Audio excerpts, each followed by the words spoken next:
Awakening Legends' main claim to fame was introducing the Pokemon tool Balloonberry and the Stadium cards Healing Field and Rocket's Hideout, which further prolonged the already long games of the Neo format by making Pokemon tankier and easing the process of retreating. But it also introduced Parasect, whose allergy pollen Pokemon power stopped all attacks and powers from affecting the discard pile. This stopped Typhlosion from recovering energy, but also worked in Feraligator's favor by preventing water energy from shuffling in when it attacked and preserving the source of its damage. It was accompanied by Ampharos, whose Attract Current helped set up Electric-type Pokemon by adding up to 3 lightning energy to them, while its Gigavolt attack either dealt 60 damage on heads or 40 damage with guaranteed paralysis on tails, making it a strong electric type with no real downside.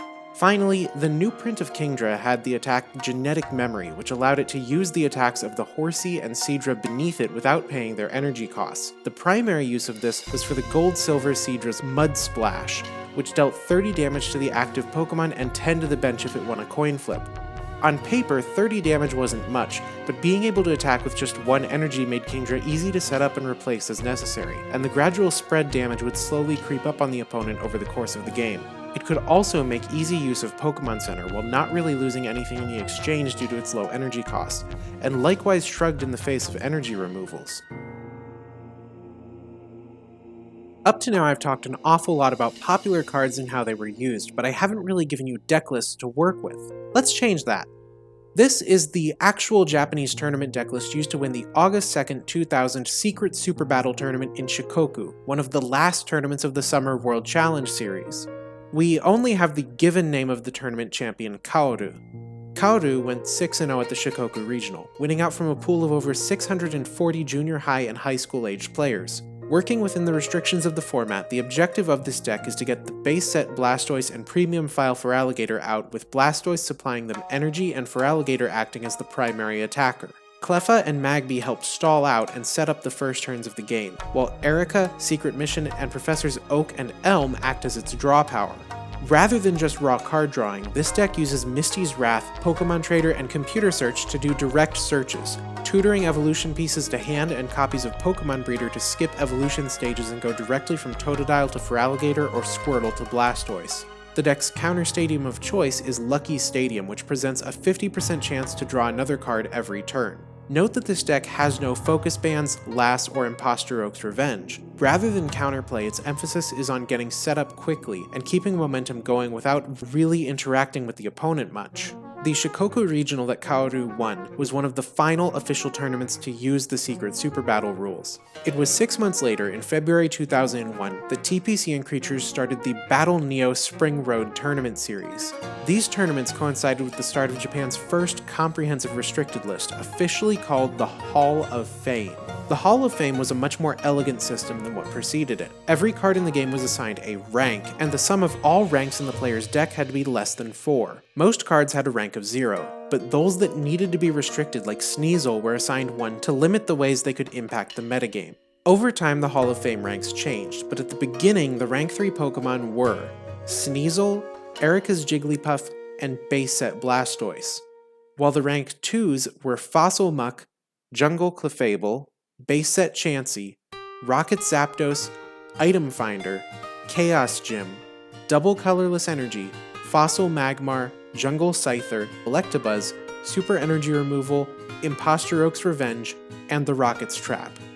The rank 1s were Fossil Aerodactyl, Booster Sheet Mr. Mime, Cleffa, Goldberry, Energy Removal, Lass, Darkness Energy, and Metal Energy. Later revisions to the Hall of Fame would gradually add Dark Vileplume, Awakening Legends Macargo, Brock's Ninetales, Magby, Riptide Feraligator, Pichu, Base Set Electrode, Booster Sheet Ghastly, Jungle Mr. Mime, Focus Band, Computer Search, Gust, Double Gust, Recycle Energy, Promo Porygon, Hungry Snorlax, Misty's Wrath, and eventually all promotional cards and baby Pokemon to the list. The Hall of Fame system was very influential on Japanese play, and Wizards of the Coast would later adopt a modified version of it for the Duel Masters Banlist in 2003, which is still in effect in Japan to this day. However, TPC eventually put an end to the system when they began their first set rotations, and reused the Hall of Fame label in 2011 to describe an expanded format where cards from the Diamond and Pearl block were allowed. With the Hall of Fame regulations in place, the Rain Dance deck that had risen to prominence in the past season was functionally unplayable. You could only fit a single Blastoise into the deck, and running it would mean only running one Cleffa. None of the rank 2s could be played at more than 2 per deck, and while you could still have 4 energy removal, it would conflict with Cleffa, Lass, and the best special energy cards in the game. Cleffa being a rank 1 was the most important balancing decision on the Hall of Fame list, as when it came between choosing Cleffa and Item Finder, Chaos Gym, or even Super Energy Removal, you chose Cleffa every time. In a nutshell, the Hall of Fame list was a rotation without using the word rotation. Haymaker may as well have been banned. Lockdown was invalidated by Cleffa's very existence, and Rain Dance was now impossible to pull off.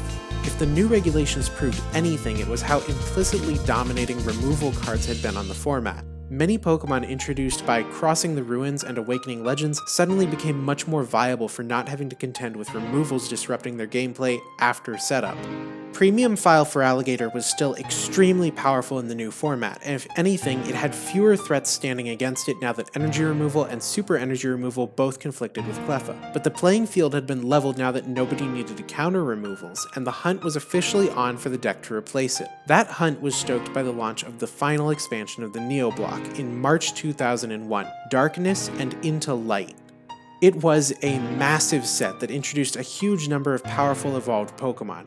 Competing with Feraligatr was the Typhlosion Light Arcanine deck. Light Arcanine's drive-off Pokemon power acted as half a Double Gust every turn, forcing the opponent to switch in one of their Pokemon each turn that Light Arcanine remained active. This was offset by how Light Arcanine's Gentle Flames attack could only deal 10 damage to baby Pokemon and 30 to basics, rather than the 50 it would normally deal to evolved Pokemon. Unfortunately for it, Feraligatr had an inherently positive matchup against fire decks, and the damage output of Gentle Flames was relatively low. A more attractive alternative was to run Blaine's Arcanine from the Cinnabar Gym starter deck, who could attack for the standard HP cap of the format at the expense of having to discard 3 fire energy. Getting multiple Typhlosion in play to repeatedly flip for the fire recharge Pokemon power helped offset the cost on Blaine's Arcanine, making that 120 HP attack practical. Another alternative was to use the premium file Charizard that had debuted as part of the promotion for Crossing the Ruins, whose Fire Raise power could move up to 2 fire energy from other Pokemon to Charizard, and whose Fire Spin attack swung for 20 less damage than Blaine's Arcanine but only needed to discard 2 fire energy instead of 3. Premium file Charizard had actually seen some play even before the Hall of Fame restrictions, but it was much more popular now that energy removals were less pervasive. On that note, this was also the golden age of Brock's Ninetales. While Brock's protection was no longer truly necessary, being able to become any evolved Pokemon made it extremely versatile as a multicolor deck. It shared that role with the Eeveelution deck, which used a promotional print of Eevee that had the chain reaction Pokemon power, allowing it to instantly evolve into an evolution from the deck whenever another Pokemon evolved. This allowed for some extremely powerful tutoring. Depending on the circumstances, you could evolve into Crossing the Ruins Espeon, which dealt 10 more damage for every energy on its target, or Ruins Umbreon, whose feint attack ignored the opponent's effects. Pairing Eevee with Awakening Legends Porygon 2 to manipulate its energy type made this multicolor strategy that much more consistent. Darkness and Into Light revisited the Dark Pokemon mechanic with Dark Gengar and Dark Crobat. Dark Gengar's Deep Sleep power forced both players to flip 2 coins to wake up from sleep rather than 1, and its Pollen attack acted as a gust of wind inflicted before damage was dealt, then put the new Pokemon to sleep. Against baby Pokemon, Gengar was extremely powerful because it could pull them in off the bench and pick up a one-hit knockout without having to flip first. Just throw down a gust of wind to get the baby Pokemon on the bench, use Pull In, and it's knocked out. Against beefier Pokemon, it could keep them locked into sleep indefinitely, though certain trainers like Switch or Scoop Up bypass the need to win a sleep check altogether. Dark Crobat could snipe baby Pokemon for 20 damage through its Surprise Bite Pokemon power, which dealt 20 whenever it was placed, and could be recycled through the effects of Hyper Devolution Spray from Crossing the Ruins. Enhancing the baby hate was Dark Feraligatr, whose Scare Pokemon power stopped all baby Pokemon powers from working and prevented them from attacking. While this did not bypass the baby coin flip because the baby rule was not a power, it did keep players from setting up with These cards represented only a portion of the deck diversity available in the late Japanese Neo format, which was greatly opened up by the Hall of Fame making many cards that would have previously been glossed over viable. Overall, the Neo era inverted the dynamics inherent both to classic Pokemon and to Magic the Gathering. Rather than fast, low-cost, low-power weenies dominating the game, it was all about playing the biggest, slowest, beefiest monsters possible. The Hall of Fame was a necessary step if the game was to ever move past Rain Dance, but the secret Super Battle restriction list that preceded it resulted in one of the most dynamic and interesting trainer lineups the game had ever seen. I didn't personally live through it when it was new, but knowing what the format was at the time, I can't help but be impressed. Neo-era Pokemon, for its time, was potentially the best TCG on the market. There was strategy, there was timing, there was variance, but there wasn't sack. It was a huge step up from Team Rocket's Turn 1 wins, or the Gym era's eternal trainer locks. Well, everything ends someday.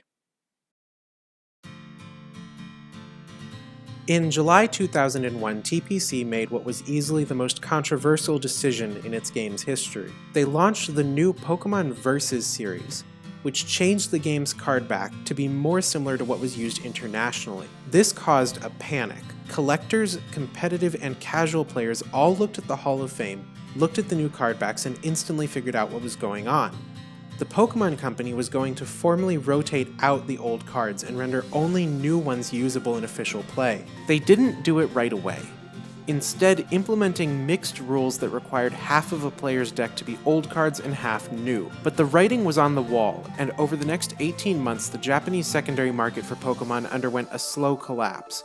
The contents of a store's singles case were completely deprecated, as cards already harshly impacted by the restricted list lost value, and none of the new support stood up to the old chase cards in raw power. Ikeda Yoshimasa, CEO of Japan's largest national hobby chain, Card Kingdom, would later comment in an August 2018 tweet that it was the change of card back that really killed Pokémania in Japan. During this period, Japan received several sets that never debuted internationally, for good reason. The Pokémon Versus series lasted just 2 expansions before being replaced by Pokémon Web, an online-themed set of cards that could only be ordered over the internet, and then by the Game Boy Advance e-reader compatible e-card series for 5 expansions. Pokémon was jumping from gimmick to gimmick in an effort to court its fleeting core audience, and it wasn't working.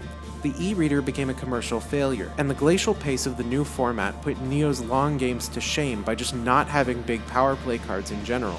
While TPC graciously extended the time limit on tournament rounds, their antiquated organized play had already lost its audience to Yu-Gi-Oh! And eventually Duel Masters.